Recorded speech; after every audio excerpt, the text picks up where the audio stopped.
On April 19, 2008, a 19-year-old girl named Kirsten was rushed to a hospital in Amstetten, Austria.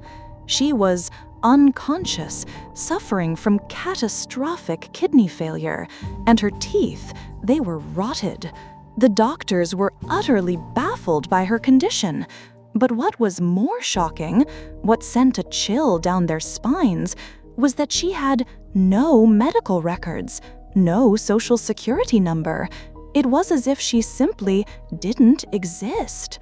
The man who brought her in, her 73-year-old grandfather, Josef Fritzl, had a strange, chilling story and a handwritten note. A note, he claimed, from the girl's mother, Elisabeth, a woman who was officially listed as a missing person, believed to have run away to join a cult 24 years earlier. The doctors knew something was terribly wrong. They made a desperate public appeal, begging for the missing mother to come forward to save her daughter's life. They had no idea that their appeal, broadcast on television, would be seen by Elisabeth herself, not in some faraway cult, but in a soundproof cellar, just a few feet beneath the family home where she had been a prisoner for over 2 decades. Today's story is one of the most disturbing cases in modern history. A story of unimaginable evil hidden behind the facade of an ordinary family. And as always, before we begin, please be aware this case involves extreme themes. For 24 years, the world above moved on. But for Elisabeth Fritzl, time was frozen in an absolute nightmare. It all began on August 28, 1984. 18-year-old Elisabeth was called down to the cellar by her own father, Josef, to help him with a heavy, newly installed door. It was such a normal request. He was always working on projects in the basement. As she held the door in place, he fixed it to the frame. But as she turned to leave, he pressed a cloth soaked in ether over her face. Her world went black. When she woke up, she was in a hidden, windowless chamber, chained to a bed. This wasn't some temporary punishment. My God, this was her new reality. The cellar, which Josef had been secretly constructing for years under the guise of building a nuclear fallout shelter, was now her tomb. It was a space so small, the ceilings were only 5'6" high. It was damp, infested with rats, and completely, utterly cut off from the world. To the outside world, Josef had the perfect, monstrous cover story. He told his wife, Rosemary, and the police that Elisabeth had run away again, this time for good, to join a religious cult. To prove it, he forced Elisabeth to write a letter, which he mailed from a distant town, saying she was tired of family life and not to look for her. The family and the police, they believed him. How could they ever imagine the truth? They grieved for a daughter who was alive, suffering just meters beneath their very feet. Life in the cellar was a hellish existence. For the first 2 years of her captivity, Elisabeth was pregnant twice. The first ended in a miscarriage, likely due to the horrific conditions. But in 1988, she gave birth to a baby girl, Kirsten, all alone, in the filth of the cellar, with only a maternity guidebook her father had given her. A year and a half later, a boy, Stefan, was born. For years, Elisabeth, Kirsten, and Stefan lived together in that cramped, suffocating dungeon. Their only contact with the outside world was a television Josef provided, and the monstrous man who was both their father and their grandfather. But then, Josef's plan took an even more twisted turn. In 1993, after Elisabeth gave birth to a third child, Lisa, he decided the cellar was getting too crowded. When Lisa was just 9 months old, he took her from Elisabeth's arms, carried her upstairs, and left her in a cardboard box on his own doorstep. He included another note, forced from Elisabeth, begging her parents to care for her child. Can you imagine the scene?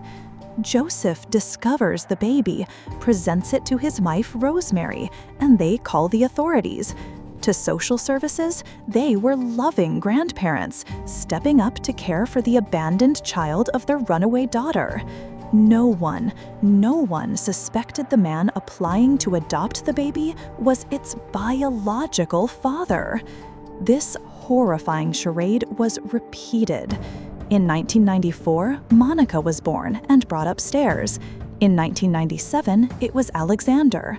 3 of Elisabeth's children were raised in the house, going to school, playing in the garden, calling Josef and Rosemary their parents. They had no idea their real mother and their other siblings, Kirsten, Stefan, and a final child, Felix, born in 2002, were living in a concrete hell right below them. Josef maintained absolute control through pure terror. He told Elisabeth the cellar door was rigged with poison gas and electricity, that any attempt to escape would kill them all. It was a lie, but how could they possibly know? He was their sole provider of food, water, and the occasional treat, like a small Christmas tree, a sick parody of family life, all while living a double life upstairs, having barbecues in the garden, a respected, if strict, member of the community.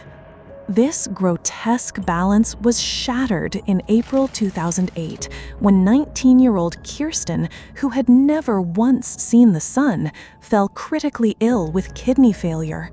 Desperate, Elisabeth begged her father to get help. Knowing a dead body would be hard to explain, Josef finally relented. He carried the unconscious Kirsten out of the cellar and drove her to the hospital, spinning his vile tale about a cult and a long-lost daughter. But this time, the story didn't hold up. The doctors were suspicious. The police were alerted. And when the public appeal for Elisabeth was broadcast on the cellar's television, Josef knew the walls were closing in. He was under immense pressure. On April 26, he made his final desperate move. He brought Elisabeth, Stefan, and Felix upstairs, telling his wife Rosemary that Elisabeth had finally returned from the cult with her other 2 children. At the hospital, police were waiting. They immediately separated Elisabeth from Josef, sensing this was no simple reunion. At first, Elisabeth was terrified, refusing to speak in front of her father. But then an officer made her a solemn promise: "Tell us everything, and you will never have to see him again." That promise, it unlocked 24 years of absolute horror. For hours, the 42-year-old woman recounted her entire unbelievable story. The police, hardened by years on the job, were left utterly, completely stunned. This wasn't a missing persons case. It was one of the worst crimes they could possibly imagine. Shortly after midnight, on April 27, 2008, Josef Fritzl was arrested. He didn't resist. He calmly gave the police the codes and instructions to enter the hidden prison he had built. His house of cards had finally, catastrophically collapsed. The trial of Josef Fritzl began in March 2009. He entered the courtroom hiding his face behind a blue binder, a coward to the very end.